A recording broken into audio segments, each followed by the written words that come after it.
Hi, this is Alessio, Rastani, leading trader. Hope you're well.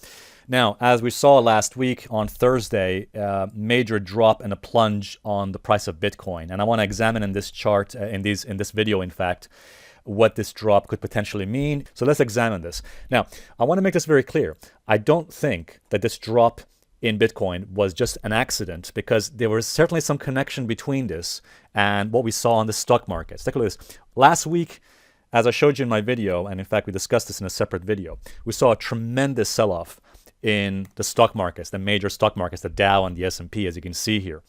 And after Wednesday's drop, we saw then the drop happen on Bitcoin as well. So I think what's happened here is that the fear and the anxiety and uncertainty in the stock market has somehow translated itself, has also influenced what happened on Bitcoin. I think that if this drop, if this major sell-off in the stock market had not occurred, I think we would not have seen that major sell-off, that plunge in Bitcoin either. So my assessment last week, as you probably remember from the last week video, my assessment on Bitcoin was still rather bullish, as long as we remained in this triangular formation.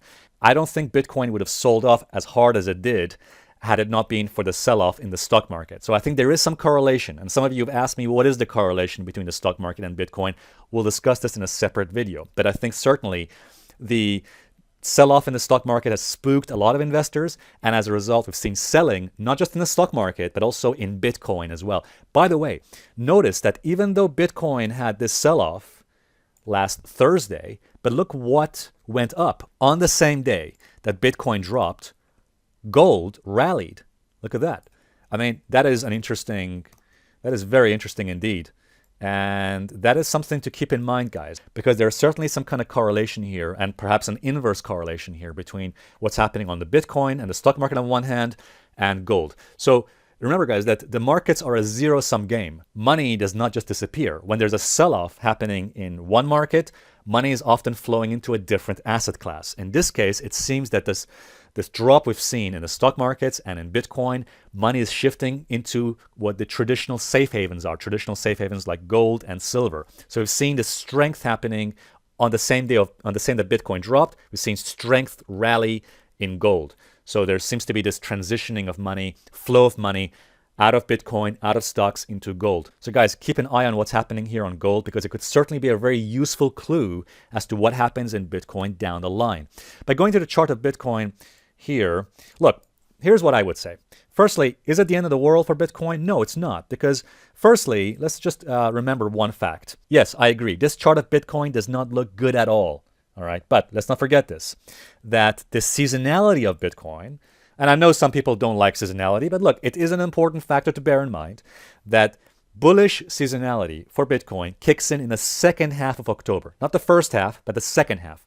The date today, as I'm making this video, is October 14th. So we've only just started going into the second half of October. All right, so there is still every potential for the October rally to potentially happen. The rally in Bitcoin is not guaranteed, but still, that's an important factor to bear in mind. Again, of course, nothing is guaranteed in the markets. We know that. It's all about probabilities.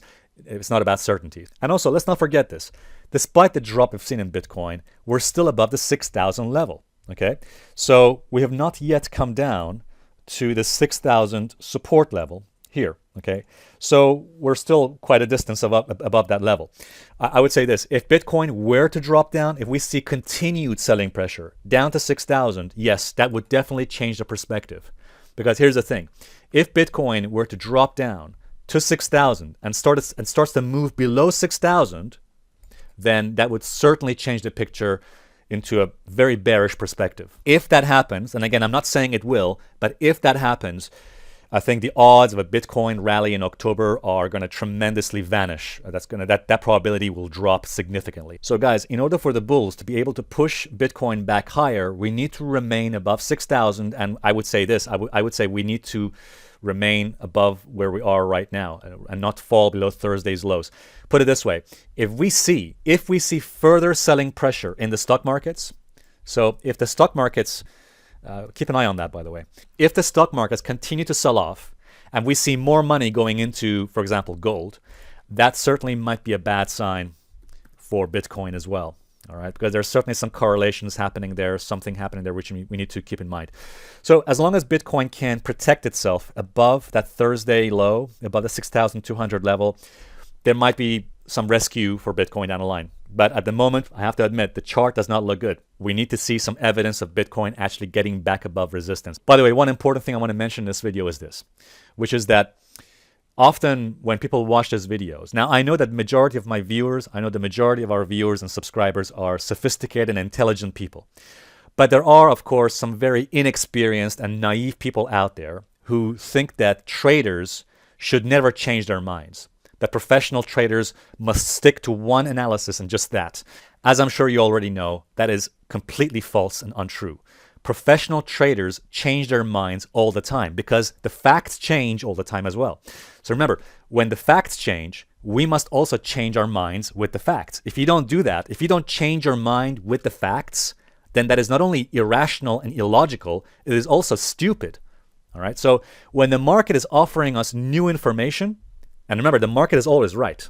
The market is always right. So when the market is offering you new information and you don't change your mind with the facts, then you're taking a huge risk. The bottom line is this for this video. Keep watching the stock market, keep watching gold, because what those markets do could have a major influence on Bitcoin as well. Again, if we see further selling pressure in the stock markets and more buying in gold, then that could severely negatively impact Bitcoin as well. But again, it's not the end of the world here for Bitcoin as it is. Thanks a lot, guys. Bye for now.